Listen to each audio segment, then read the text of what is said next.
Elizabeth, thank you for taking time to talk with me today.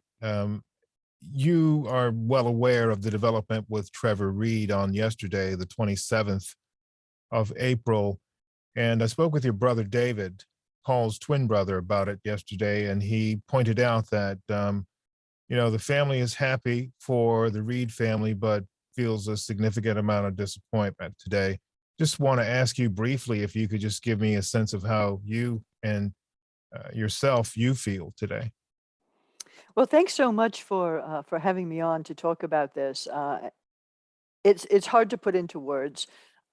We would want nothing more than just to be able to concentrate on celebrating with the Reeds. It's fantastic that Trevor is home. His time in the prison, I can't even imagine what it must have been like. But we feel a terrible sense of disappointment on Paul's behalf, and also a sense of betrayal that we were not told that this was going to be happening. We had hardly a half an hour to prepare before the news hit the national media. Paul had to find out about the trade and Trevor's release from Russian television. And my parents just got off the phone with him again today, right before this call. And he is incandescent with rage. Yesterday he was sad, but today he is angry. I can imagine. I can only imagine that because he's been there for a very long time. And, you guys have been struggling trying to get help for him to get him out of there. He's gone through his own illnesses and own medical emergencies, and he did not get the kind of attention. And again, this is not to take away from the Reed family's success in getting Trevor out, but the way in which two presidential administrations have handled this is a lot less than what you would hope for. So what are you going to do now? Well, that's exactly right. What are we going to do now? Because what is done is done. We have some major concerns about the negotiating ability of the administration if they're going to trade an actual criminal, Konstantin Yaroshenko, for just one innocent person when they could have brought two innocent people home. And so we're not sure what their plans are. And the very first thing I have to do is go back to Jake Sullivan, to Secretary of Blinken, and most importantly, ask once again for a meeting with President Biden to find out what their thinking is on this. Now, as you said, not to take away anything from Trevor Reed's release, because there is no, it's not as if you get arrested in one order and then you get released in one order. It definitely doesn't work like that. But we feel that there were opportunities missed, and we have concerns about, what options are left, how they are engaging with the Russians to make sure that we bring Paul home soon. And most importantly, I think a level of trust has to be reestablished, because I felt that we were working in strategic partnership with the US government to get Paul home. To be blindsided by the fact that he was going to get left behind, that Trevor was going to be released, when people obviously knew this was going on and couldn't trust us to tell us that information.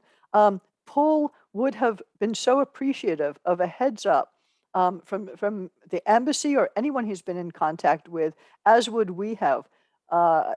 Yesterday was a terrible day while we tried to process not only wanting to, celebrate Trevor's return, but just a sheer sense of betrayal, lack of trust, and wondering what do we do next. Yeah, again, I am, you know, kind of at a loss for words here. I mean, there are many questions, but it's just hard to understand how this worked. And, I know how this is supposed to work.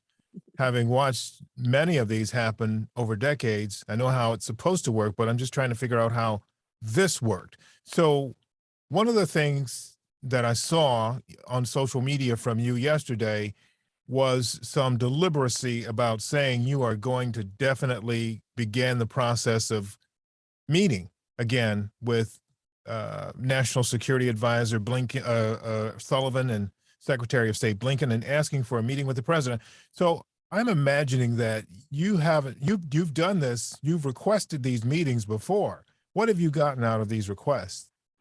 Well, that's really interesting because, on purpose, I took the approach of, trying to build a network within the government. I have regular contact with the National Security Council, with the Special Presidential Envoy office, et cetera. We talk to the embassy every week, all of that sort of thing. I was able to have a in-person Zoom call with Secretary Blinken last fall. Once again, had an Zoom call with Jake Sullivan in early January. And I really felt that we had, of course, we're not going to understand everything about what's going on with the negotiations and their communication, and we don't expect that level of sharing. But I had expected some level of mutual trust about how this was going to get solved going forward. And I'm left with the distinct impression that what we have is a situation where we have a lot of really caring career people working on these issues to do with hostage diplomacy and wrongful detention, et cetera, but that the decisions get made at a political level. And that it was also a political level not to let us in on the fact that Trevor was coming home and that Paul would be left behind. And I have a real problem with that. And I believe that I have some right to hear from the people who are making these high level decisions, what their plan is for Paul to come home. Because I'd like to stress more than anything, this isn't the family's job to do the heavy lifting to get Paul out of Russia. This is the US government's job. Paul is an American citizen and he was taken as a pawn because of people that the U.S. is holding because of whether it's sanctions or other problems in other irritants, as they called it, with the Russian and the U.S. relationship, not because of who Paul is himself. And so the U.S. government, in my mind, has a responsibility to get Paul out.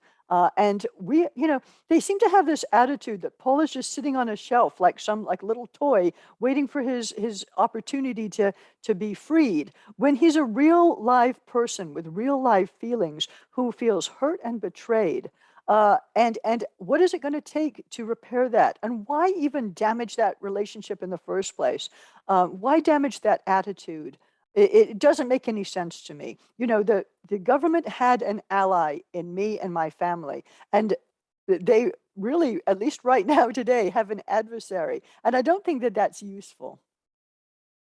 Well, I can certainly understand why and how you feel that way. And again, it's a head scratcher as far as what happens at 1600. This is not a political statement. This is not anything against the administration, because they've done some wonderful things. But when you start thinking about how this impacts a person sitting there waiting and hoping that his government is going to do something, and not begrudging the others that are there with him, but then finding out on Russian media that you, as you and your brother David and Paul have all said, he's been passed over, or it wasn't his turn. It wasn't his, I don't know.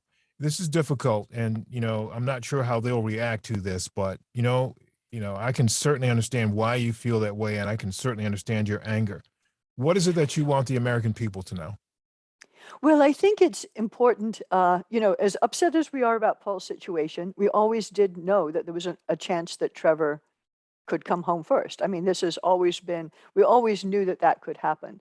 I think that we're, definitely asking the US government to do better, to do much better in their relations with the families in general. This has happened to us with Paul, but we're not the first people. There are people who've been left behind in Iran whose families are waiting, and, we have American citizens over there.